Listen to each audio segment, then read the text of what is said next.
Bonjour, je m'appelle Christophe Delinchin, je suis ingénieur en informatique dans le sud de la France. Et comme vous pouvez voir, même si je gagne très bien ma vie, et bien même si je vis dans un endroit qui est pratiquement paradisiaque, je porte un gilet jaune en solidarité avec tous les gilets jaunes de Paris. Mais aujourd'hui, je voudrais aborder ce mouvement des gilets jaunes sous un angle que je n'ai jamais entendu traiter pour l'instant.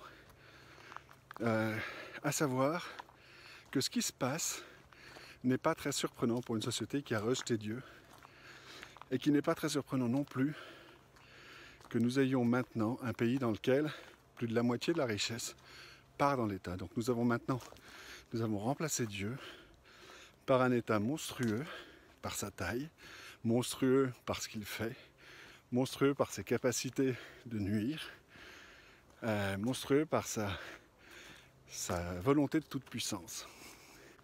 Et en fait, les deux sont liés et je vais essayer d'élaborer un petit peu dans cette vidéo. Alors, je suis peut-être le premier gilet jaune de Valbonne. S'il y en a d'autres, n'hésitez pas à me contacter. En tout cas, j'en ai pas vu beaucoup à part les agents municipaux.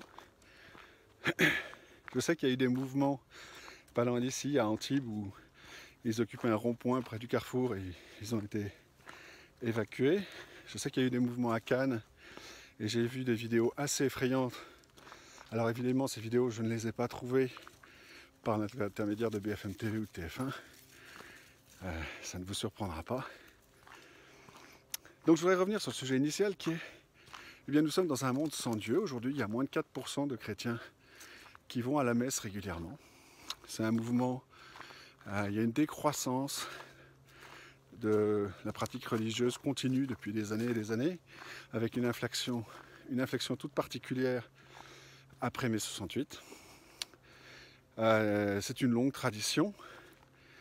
Il y a eu déjà des mouvements anti-religieux très forts au moment de la Révolution française, avec le culte de l'être suprême. Il y a eu la fameuse loi sur la laïcité de 1905, qui était, on l'oublie un petit peu, mais c'était une loi où l'Église a été assez fortement spoliée, tous les biens de l'Église étant confisqués, etc. Donc il n'y a rien de vraiment nouveau. Alors aujourd'hui, on nous parle beaucoup de liberté, égalité, fraternité, cette fameuse devise de la République. Mais cette devise, en fait, elle est à la base, très clairement, bonjour, très clairement, profondément chrétienne d'inspiration. La liberté, c'est ce que Dieu a voulu pour nous, y compris la liberté de refuser ce qu'il nous propose, de refuser de faire sa volonté, de refuser de reconnaître sa présence dans toutes les merveilles qui nous entourent. L'égalité, c'est l'égalité pour un chrétien, non seulement avec mes frères, avec les autres, c'est même l'égalité avec Dieu. Dieu s'abaisse, se fait homme, il s'abaisse pour être à notre niveau, et il nous traite en égal. C'est quand même assez remarquable pour une personne qui a créé l'univers. Et fraternité, bien évidemment, lisez l'évangile, et vous verrez que nous sommes appelés à être frères les uns des autres tout le temps.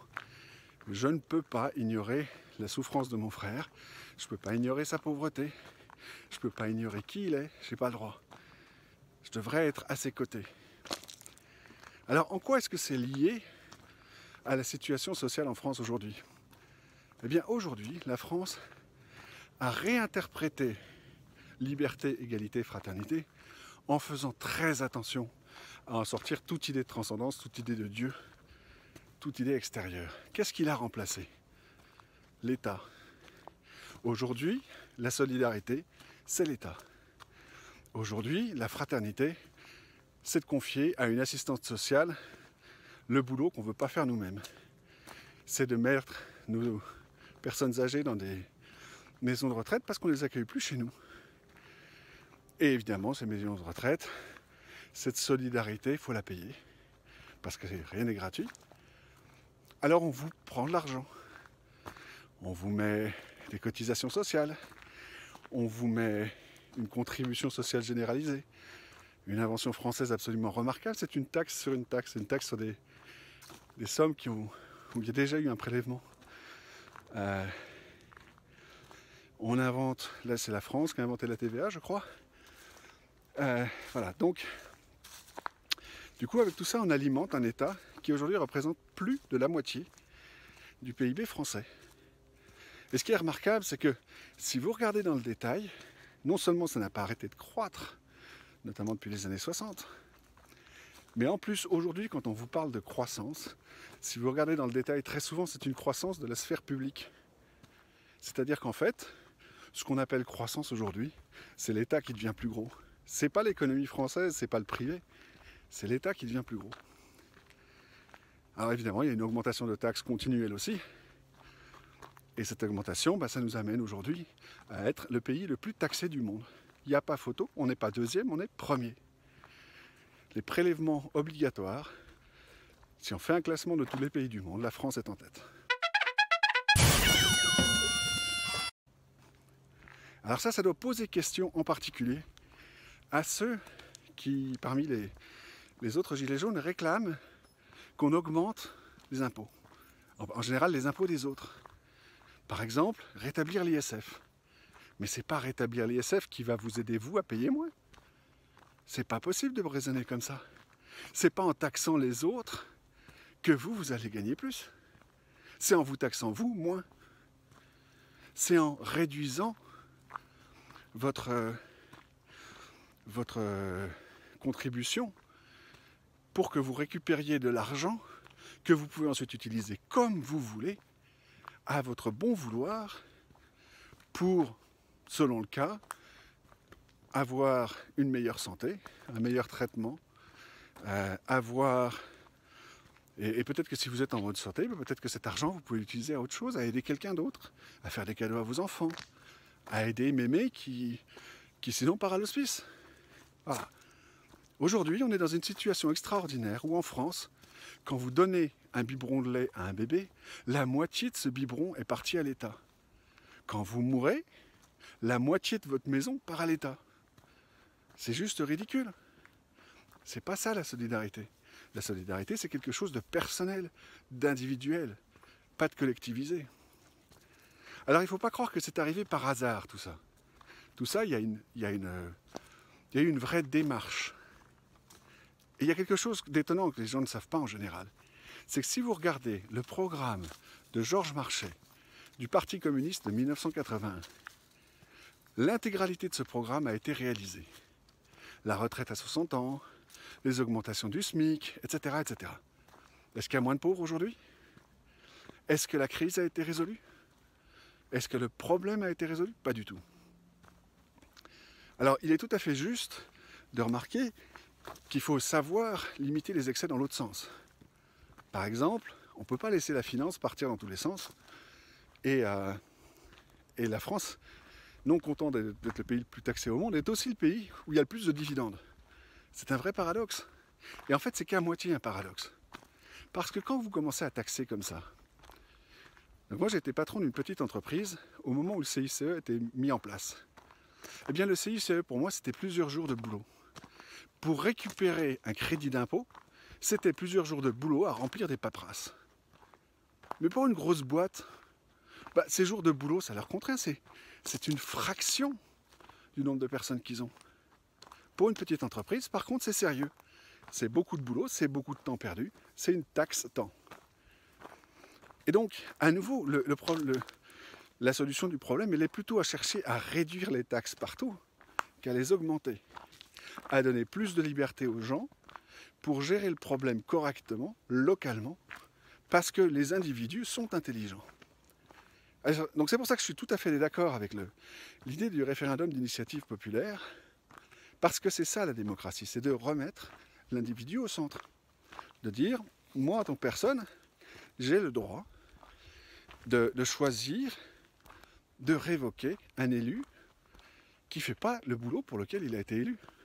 C'est bien ça qu'on reproche à Macron, à Emmanuel Macron en ce moment.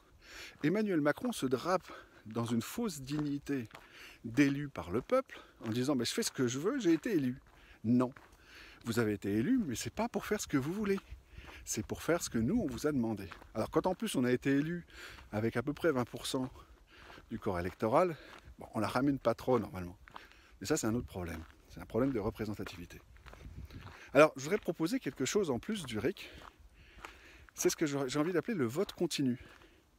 Je ne vois pas pourquoi, avec les moyens technologiques d'aujourd'hui, les gens ne voteraient pas individuellement, tous les jours, sur les sujets qui les intéressent. Vous faites bien des likes sur Facebook, il n'y a pas de raison que vous ne puissiez pas faire des likes au Sénat ou à l'Assemblée nationale pour dire je suis d'accord avec ce texte de loi, je suis d'accord avec cet amendement et cet amendement je ne l'aime pas. Et c'est pas seulement pour faire des likes, c'est pour dire le peuple doit effectivement voter les lois. Il n'y a pas besoin de représentants pour voter les lois aujourd'hui. On peut mettre en place les moyens technologiques qui permettent à chacun de voter les textes de loi en connaissance de cause. Alors pourquoi est-ce que c'est important? Dans les années passées, on a voté un certain nombre de lois complètement loufoques. Par exemple, l'article 13. Donc je vous invite à aller regarder sur internet ce que c'est que l'article 13. Il n'y a pas un informaticien qui aurait voté ça. Les gens qui connaissent le sujet, ils trouvent que c'est idiot.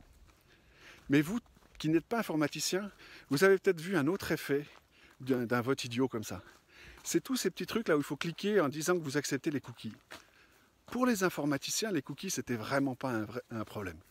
Ça ne représente pas un risque par rapport à votre à qui vous êtes. C'est pas un vrai risque de tracking, etc. Parce que vous pouvez les effacer, c'est sur votre machine, vous pouvez faire ce que vous voulez. Vous pouvez dire à votre navigateur de ne pas les enregistrer, etc. Mais aujourd'hui, tous les Français sont emmerdés avec tous les sites du monde à cause de lois idiotes sur le tracking. De la même façon, les lois sur le traitement des données privées, etc. sont tellement compliquées, donc il y a eu des lois récentes passées par l'Europe, qui sont tellement compliquées et mal faites que certains sites américains ont dit on ne peut pas nous remplir toute cette paperasse, payer à nouveau cette taxe temps. Et donc vous avez des sites américains aujourd'hui qui sont tout simplement inaccessibles aux Européens. Vous êtes en Europe, ils vous disent ah ben non, désolé, ce site n'est pas accessible dans votre région. Et c'est pas parce qu'ils veulent vous exclure, c'est parce qu'ils n'ont juste pas les moyens, pas le temps, pas l'envie de s'occuper de lois débiles votées par des gens incompétents. Alors si les gens votaient tous les jours, qu'est-ce qui se passerait? Eh bien exactement comme Facebook, LinkedIn, Twitter, etc., où chacun a son centre d'intérêt et se regroupe par centre d'intérêt. Les médecins voteraient sur les lois concernant la médecine, les informaticiens sur les lois concernant l'informatique, les garagistes sur les lois concernant la sécurité routière, etc. Donc, il y a vraiment un défaut de représentativité aujourd'hui.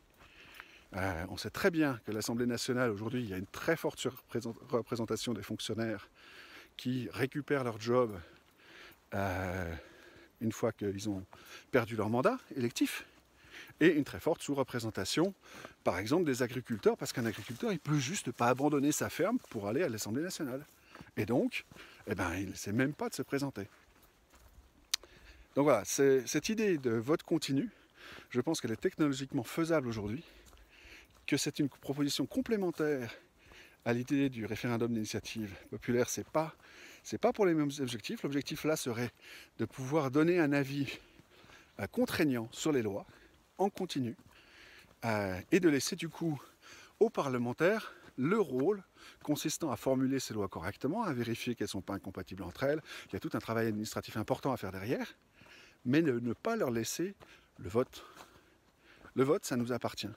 La Constitution prévoit que le pouvoir est entre les mains des individus.